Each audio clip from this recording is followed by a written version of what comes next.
Randolph Hearst said that with the one stroke of the pen, I can start a world war. That's you're gonna have to use the pen is banned, folks. And then you go actually all the penitentiaries in that area too. And you know the Democrats don't think that anybody should be ever incarcerated. The only people that should be incarcerated are those people that are not giving it to the people that want it. Those should be the people that are incarcerated. Actually, we could incarcerate and go back into I too. So, and then Q is another one. That's the journalism. Q. That's, question. Yeah, you do not question authority. I heard a great big thing last night, an hour, about the fact that that too many people are questioning authority today, and they need to be brought under control.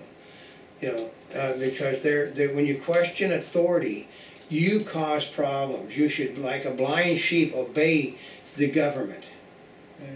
Yeah, well, that's probably why we're spending so much time with the head of China, because he does admire Mao Zedong, and the Democrats think he's a big hero. But and that's what he went on what in Tucson? Ooh, a rampage. Yeah. What is like that fighter we know? His name is what? Is it Rampage Jackson? Yeah, or the Rambling Rex from Georgia Tech. Or Rampage is an automobile. Rampage is a race. Rampage is a horse event. But they all have a connotation of violence. So you must stop rampaging. And then, this is one the Democrats hate this word also at the moment. Stalemate. Stalemate. This is what they currently have in Congress, is a stalemate. And they want to stop the stalemate, so Obama is basically he's going to go around the stalemate. And the stalemate is no longer going to exist because he's no longer going to have to work with Congress. He's just going to do things by executive order. So they just scratch out stalemate. There's a lot of words too, then the letter S that you can get rid of. Salacious. Salacious? Yeah. So, well, yeah. T is another big one. T, there are no. This one is T was removed months ago. When Obama became president, oh, they that's removed right. T. You can't use this word. Terrorist. I know. What are they calling them now? They're basically called, they're man-made, terrorism is man-made disasters, and these are just people that are being, they're misunderstood individuals. So, that one's a big word. Understanding. Because there is no understanding. Because I understand why they did this, because people are sick and tired of the Congress of the United States not listening to anybody, which is why they're so angry. So you can't, I heard him say that the poor Tea Party people, they just, they think they understand when they don't really.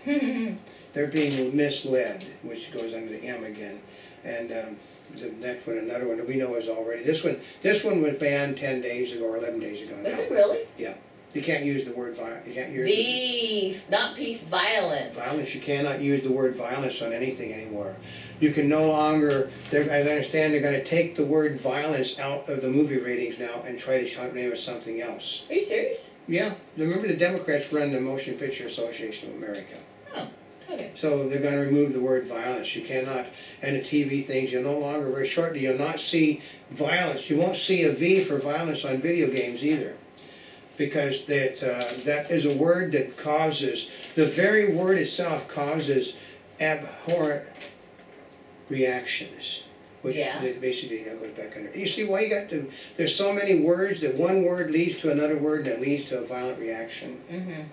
And then W stands for White Tea Party members. What do you mean white tea? What about Tea Party members? The Tea Party members are all white. Oh! And they're white racist. And the only way to stop racism is to ban Tea Party members. And but you're not excluding Tea Party, you're excluding white Tea Party members. No, the Tea Party members, the Democrats will tell you all of the Tea Party members are white racist. So you have to ban white. And therefore, if you ban white, you therefore ban the Tea Party. Which is basically a subheading under terrorist, according to the Democratic Party. And actually, X is a nice one. Xenophobe. Yeah, well, there's not a whole lot of words under X in the alphabet, but there's a nasty word under there, which is xenophobia. So once again, has to do, you hurt people's feelings, and if you hurt people's feelings, they cause them to go on a rampage where they're a terrorist, they're misunderstood, they question, they're obnoxious, they have a nuclear reaction, they're jerks, they're ignorant, they're hellacious, they want to destroy, they want to attack, and they want to kill. Look at all of these words that are on that list that basically you can use. Oh my gosh, and that's not even the end of it. I know. Y is for you? Well, how could that be on because you are responsible for all of these things. If you had not had more money than somebody else, if you had not worked your ass off to build your business, if you hadn't went to the store and bought groceries, if you hadn't bought that, you know, that 10-year-old car, if you hadn't lived in that house, you know, you are responsible for everything. So we just remove you from the alphabet. And then, and see, we do have a word. What in the world is that? A zentropic? Zentropic. What is that? That's another euphemism for a xenophobe, violence. You misunderstood. You're a terrorist. No, there's no stalemate. You go on a rampage because you question authority. You wrote with the pen. You were obnoxious. You had a nuclear reaction. You didn't have any money, which caused you the problem. You were a loser. You killed people. You were an ignorant jerk. You were hellacious in your attitude. You were garbage in, garbage out with your computer. You actually, you would have fragged people if you'd have had a grenade. You exploded, you destroyed things, you crashed the event, you basically bombed everybody, and you attacked. Every single word in one long sentence. You don't think that this didn't take a bit of work? Oh, it didn't, because those are words I heard, this is last night. This, folks, is for real. I know, we joke about it, but that's really kind of scary. What happened to free speech? It went, the Democrats, okay, Republican pundits and Republican leaders are not taking serious the fact that Democrats are intending to restrict free speech. They figured out a way to have gun control, total gun control now. They're going to do what the British did for a while. They're going to stop the sale of ammunition, which they can do. Because ammunition contains explosives. And therefore the government has the right to control explosives, and therefore you can stop the sale of ammunition in every place in the country where stops ammunition. Which is why, as of today, ammunition sales are up all over the United States as the people that are afraid of what Obama and the Democrats are going to do. I'm going to tell people again, there is nothing in our Constitution that says the President of the United States can be removed from office if he loses his presidency. It is an expectation that you will leave office. Only the Congress of the United States has the power to remove a president. If one of those houses happens to be Democrat, or if the Democrats control enough votes to cause a filibuster, this president could be sitting in that Oval Office for the rest of his life. They agree. Well, you know, he's going to be a one-term president, but that's one term, maybe forever. Yeah.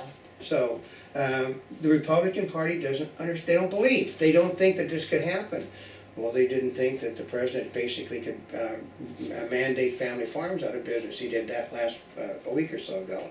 What? Yeah, the Water Act. That basically, if he could basically order, like I think what was the guy talking about, 500 acres, or you have to be like 500 acres if you're not without. Something about the drainage into the water system, and you have to provide 500 acres between your water and the drainage system, and since most family farms don't have 500 acres. He basically mandated all family farms out of business last week to protect the water system in our country. Of course, by mandating family farms out of business, family farms are where most of the food comes that we eat, he basically caused, guess what happened with the food prices went up when that thing was sent out. They're going to fight it in court, but the Democrats control the lower court system.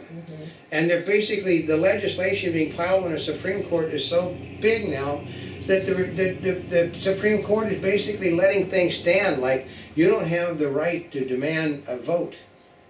Because in Washington, D.C., the city is refusing to allow a measure to be put on a ballot to basically undo what they did on gay marriages. And the Supreme Court just ignored it. They just let the other stand, saying that was a local issue. Well, the local issue is you have a right in our country to put things on ballots. Yeah. Not anymore. Supreme Court hasn't got the time because there are so many things being piled. Okay, Obama is figuring he's going to overwhelm the court system with litigation. Especially when there are all these things against what he's doing that he's not supposed to be doing. And most of what he's doing is unconstitutional. You cannot do an end run around the Congress of the United States, which is what he's doing. Also, a presidential executive order is only valid on businesses that do business with the federal government. But guess what Obama's been doing since he became president? What? Taking over one business after another business. And if you do business with one of his businesses, his executive order hits you. If your family farm does business with the local ag agent, you do business with the federal government. If they give you a subsidy for seeds to grow on your property, you're doing business with the government. So when they shut you down for non-compliance with the Clean Water Act, when they shut your coal business down, which they're doing all over the country, because you're producing carbon monoxide, which is what plants use to grow, which basically keeps us breathing. So the Republicans don't take this serious. You know, I'm not the one that dreamed up the alphabet. I'm just the one that put all the words together in one thing so you could do all of this. Just because I'm old, folks, doesn't mean that I'm stupid. I mean, I love that. They think that because a person gets to be my age, I mean, I'll go on the Bill O'Reilly show. I think Bill O'Reilly is a stuffed shirt. He does what he's told. He does what he does to make money. But is he an intellect? God, no. I mean, the guy basically, he's a bully, and he shouts people down. If you can't shout a German and an Irishman down. You know, they can't be shut down. But if I would go on the O'Reilly show, the first obnoxious thing which I say, which basically is on the list you can't say, would be, in the words of Milton Berle, I'll check my brains at the door and then we can both start out even, Mr. O'Reilly. Which would piss him off like you couldn't believe because he thinks he's super intellect. He's not. He's an old man that basically has outlived his time. So, but there's going to be more. This is just a start. We haven't got the A, E, I, O, and U. The vowels are all going to go out of the alphabet. You're not going to be able to do vowels because you realize how many bad words you can use with a vowel. Ooh. Vowels make up bad words. Vowels make up attack. Vowels make up explosion. Vowels make up ignorant. Vowels make up understanding. Oh, the vowels are all going A, E, I, O, and U. Well, you need them for any of the words. Oh yeah, but see, we eliminate the alphabet, which means we don't teach it in school. We eliminate vowels so you can't write. That eliminates the need of the pen. You can't question what you can't understand. Isn't that a good one? You know, if you go in, you know, if you use these things, everything is connected to one another, and it's not being facetious, which is a multi-syllable word, which I tend to use too much. So, I also came from here when you got paid by you didn't get paid by your job, you got paid by the length of your work. So you would basically extra and anything you could do that just went like that, they count. Okay, that's worth $10. That's my hero, folks. So you would see a guy going on and on. Okay, and then they do the next page, and then the next page, and God, when is that thing going to end? So, you know. So they discovered Arthur Conan Doyle used to write his a lot of his Sherlock Holmes things were like one paragraph long. Then he discovered he was being paid by the word. Oh, then they got a lot longer. Then they got a lot longer. So Jack London, you know, Call of the Wild. 1, 2, 3, 4, 5, 6. Not how many pages. He would count the word. Okay, and Buck, feeling sorry and feeling weary and feeling tired, slowly raised from the ground, raised his little head up, looked up into the sky, his tongue hanging out. You know, we talk about run-on sentences. Yeah, you get a lot of run-on sentences where you're being at work. So, and question and quotation marks things don't count as words. So you wouldn't have anything in between. You know, no commas, no punctuation marks. It would just be like things like that. But those are the good old days. These days are about to be over. So Until next time, this is all And Tim. this is not a spring chicken. We're here yesterday, today, and tomorrow for more information. You can go to www.montebubbles.net on the net, and I'm hoping that that stupid front page is working. Because it's not working on my computer. It's working on mine! It's working on all my computers but one, and I can't figure out why, so. But I'm hoping it all functions because it really is fun. I really got lots of nice things on the front page. I got avatars, I got crawls, I got one page with a 3D thing on it, so I put a lot of work into that thing. I can't see it on my computer, so.